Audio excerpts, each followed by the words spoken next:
नमस्कार मित्रों, आज की प्रभु चर्चा में हम एक अनमोल रत्न लेकर उपस्थित हैं, जो कि परम संत कृपाल सिंह जी महाराज का लिखा हुआ लेख है। प्यार से समझाओ।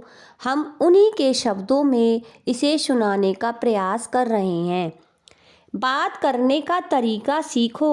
एक ही बात कहने के कई तरीके हैं।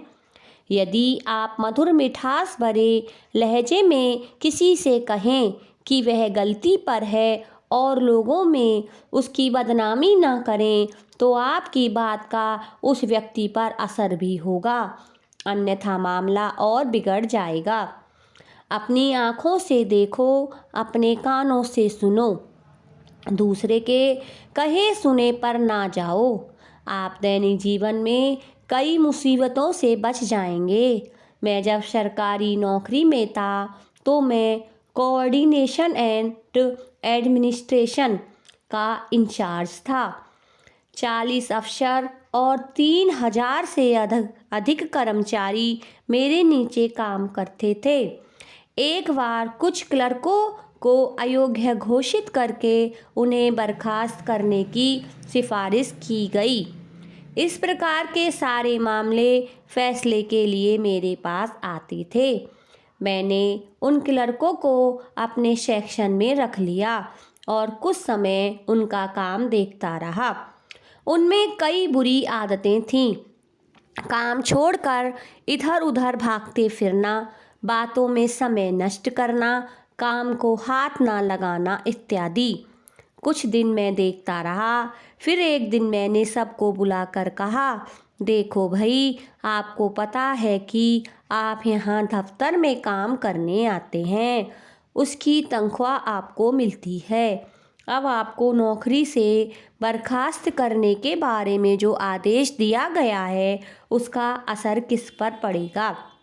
आपके बीवी बच्चों पर, जिनके पालन पोषण की जिम्मेदारी आप पर है। क्या आपका कर्तव्य नहीं कि आप अपने बच्चों की खातिर मेहनत से काम करें?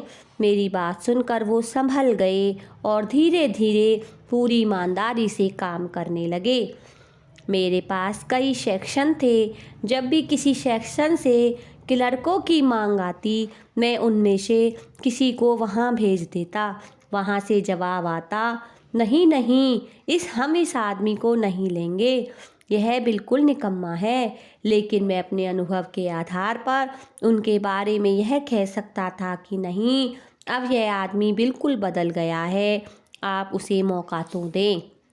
एक बार मैं महीना भर छुट्टी पर रहा और उस दौरान 2 या 3 क्लर्कों को बर्खास्त करने की सिफारिश की गई और उस पर तुरंत कार्रवाई करके उनको बर्खास्त कर दिया गया।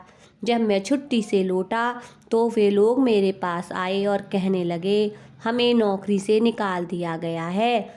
वह अफसर जिसने इन क्लर्कों को निकालने की सिफारिश की थी कहने लगा, सब निकम्मे हैं, इन्होंने काम में बड़ी गलतियां की हैं। मैंने कहा, गलतियां कौन नहीं करता, कोई ज़्यादा गलतियां करता है, कोई कम करता है।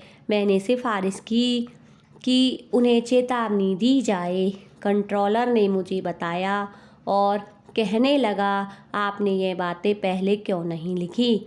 मैंने उत्तर दिया, मैं छुट्टी पर था। मैंने कंट्रोलर से कहा, दफ्तर में क्या क्लर्क, क्या अफसर, कौन है जिसने कभी गलती नहीं की? किसी आदमी को बर्खास्त करने का मतलब है उसके परिवार पर छुरी चलाना। उन्होंने क्या कसूर किया है? अगर किसी से कोई गलती हो गई, 1 बार 2 बार, गलती कौन नहीं करता, उसे सिखाना चाहिए, ना कि बर्खास्त करना। सबको बहाल कर दिया गया। तो भाई, प्यार से समझाया जाए तो आदमी सुधर जाता है। और मीठे बोलकर क्या खर्च आता है आपका? कोई पैसा धेला खर्च आता है क्या? बोलो सतगुरु महाराज की जय।